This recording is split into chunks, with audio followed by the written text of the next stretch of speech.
Và sụt đấy này từng ở cái này ngày níធ្វើវីដេអូមួយបង្ហាញពីរបៀបដំឡើងក្តារចុចឆ្លាតវៃនៅលើទូរស័ព្ទ iPhone iPad ឬក៏ iPod ដែលមាន version ពី 8 ចុចឡើងទៅហើយនេះគឺក្តារចុចឆ្លាតវៃរូបវាដូចយើងដឹងស្រាប់ហើយក្តារចុចឆ្លាតវៃត្រូវបានគេ remove ចេញពី App Store មិនដឹងថាអ្នកអភិវឌ្ឍកម្មវិធីគាត់លុបចោលឬក៏ Apple វាធ្វើការលុបចោលទេអញ្ចឹងមានអ្នក backup ហើយគេ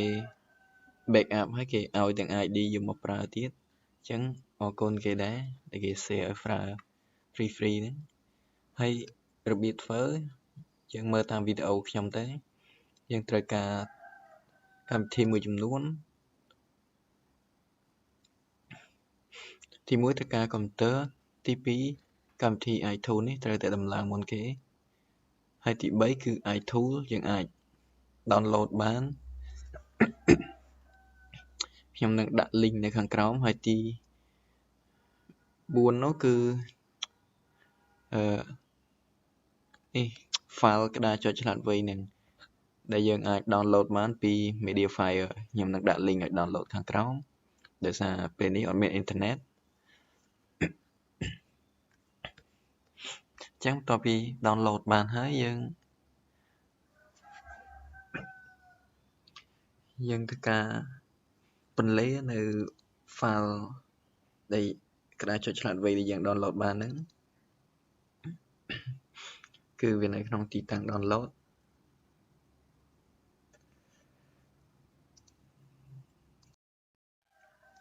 វានៅក្នុង file download ហើយ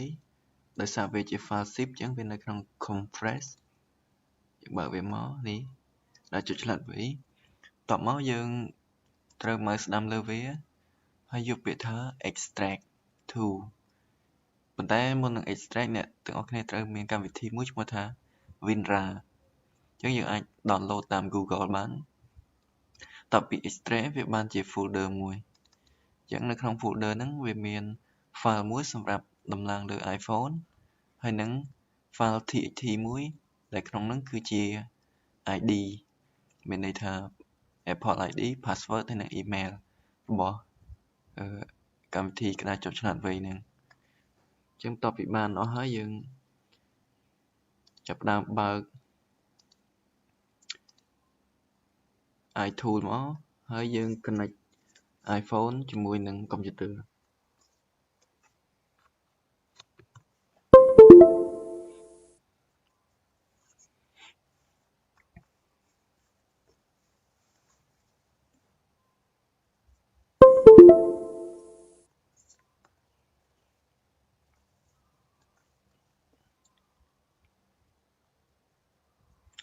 យើងរងចាំឲ្យវា connect សិន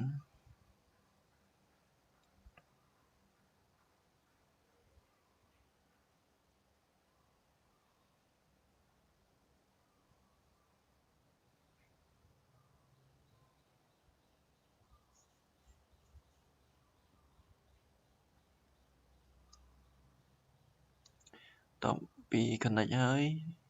យើងចុចលើ application នេះ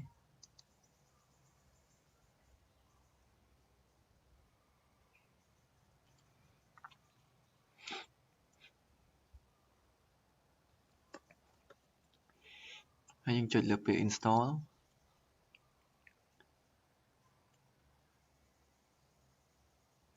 ហើយយើងធ្វើការ browse ទៅរកទីតាំងដែលយើងទុក file ក្តារចុចឆ្លាតវៃវិញគឺ this PC download compress ហើយនេះ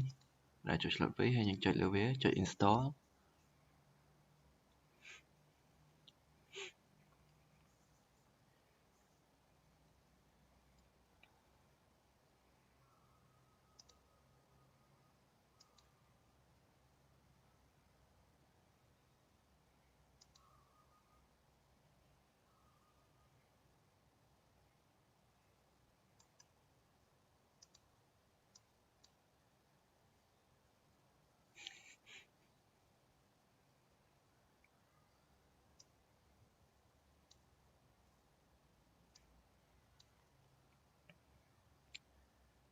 ចឹងនេះគឺទូរស័ព្ទខ្ញុំ version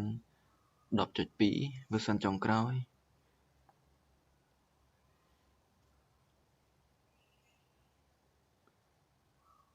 នេះគឺកម្មវិធីក្តារចុចឆ្លាតវៃ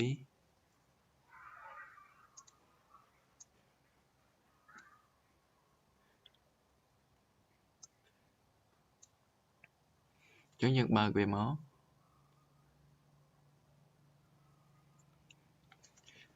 តែជាធម្មតានៅពេលដែលយើងបើកវាដំបូងវាទាឲ្យយើងវាយ email ហើយនិង password ចឹងយើងយក email និង password ដែលនៅក្នុង file ន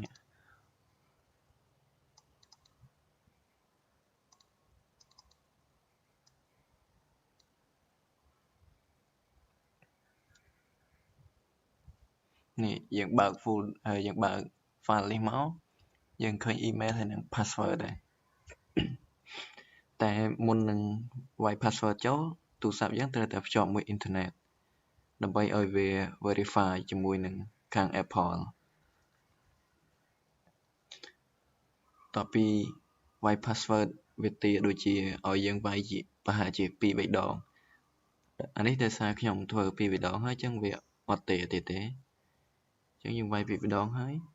វាបើកបានចឹងធម្មតាយើងចូលទៅ setting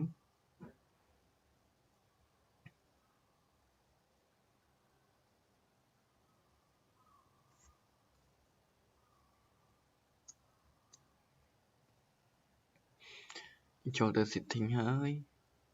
យើងត្រឡប់ក្រោយមកយើងចូល general ហើយអូសចុះក្រោមយកពាក្យ keyboard ចុចលើ keyboard add new keyboard ហើយចុចលើក្តារចុចឆ្លាតវៃតមកយើងបើក allow ហើយយើងថយមក home screen វិញ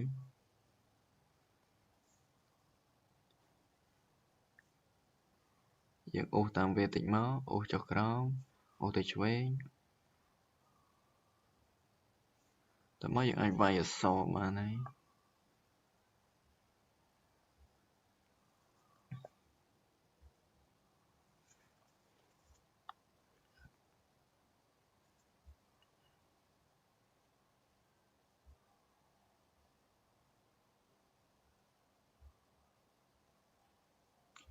គឺក្តារចុចហ្នឹងវាលឿនវាដើរលឿនហើយស្រួលប្រើជាងក្តារចុចធម្មតាហើយអ្នកដែលយកទៅប្រើហ្នឹងកុំដូរ ID ដូរអីគេយើងទុកចែកគ្នាប្រើទាំងអស់គ្នាអញ្ចឹងវីដេអូហ្នឹងមានតែប៉ុណ្្នឹងទេបើមានវីដេអូថ្មីជួបគ្នាថ្ងៃក្រោយ